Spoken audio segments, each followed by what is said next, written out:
कृष्णम वंदे जगद्गुरुम।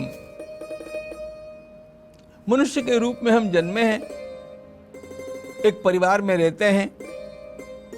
परिवार को चलाने के लिए और अपनी निजी आवश्यकताओं को पूर्ण करने के लिए कमाना तो पड़ता ही है, कमाना भी चाहिए। हमारी परंपरा समृद्धि की परंपरा रही है। भारतवर्ष सबसे समृद्ध देश था। अर्थ को यहां पर एक पुरुषार्थ माना गया, इसलिए कमाना तो चाहिए ही। लेकिन हमारे ऋषियों ने हम लोगों को एक आज्ञा और की। वे ये कहते हैं कि कमाओ, अवश्य कमाओ, खूब कमाओ, लेकिन 100 हाथों से कमाओ तो 1000 हाथों से बांटते भी रहो। जो कुछ मैंने कमाया वो केवल मेरे लिए नहीं है, मुझे उसका उपयोग अन्यों के लिए भी करना चाहिए। जिनके लिए उसकी आवश्यकता है उनके लिए मैं बांटूं, यही मेरे जीवन की शान है।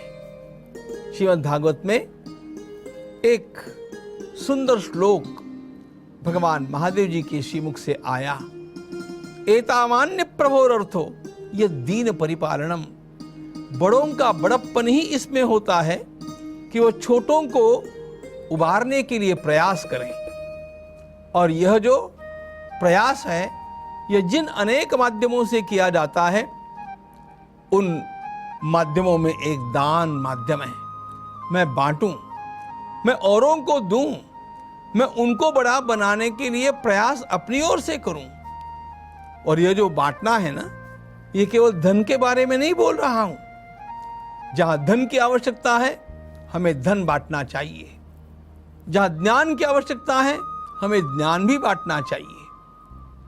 यह बांटना, यही हमारे जीवन के विकास का साधन है। हमारे ऊपर जो ऋण है, उन ऋणों को चुकाने की प्रक्रिया दान है, बांटना है। और इसलिए पथिक जो बांट कर खाए उसे इंसान कहते हैं। जो मेरे पास आया उसके ऊपर केवल मेरा अधिकार मैं नहीं मानूं।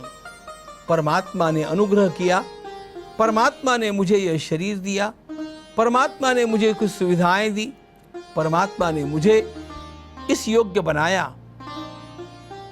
इस समष्टि के लिए, परमेष्टि के लिए, समाज के लिए और परमात्मा के लिए निरंतर बांटते रहना, यही मेरे जीवन के लिए सबसे बड़ा यज्ञ है। मैं बिना बांटे नहीं खाऊं, बिना दिए नहीं भोगूं। त्यागाय समृतार्थानाम। मेरे पास जो संचय है वह केवल मेरे लिए नहीं है, वह औरों के लिए भी है। इस प्रकार की निरंतर धारणा मेरे अंतःकरण में बनी रहे, यह आवश्यक है। मैं बांटूं, बांटने से ही समाज का और मेरे जीवन का विकास साध्य करता रहूं। यह मेरी संस्कृति के द्वारा मुझे दिया गया सबसे बड़ा पाठ है। जो देता है वही देव बनता है। आप भी बने।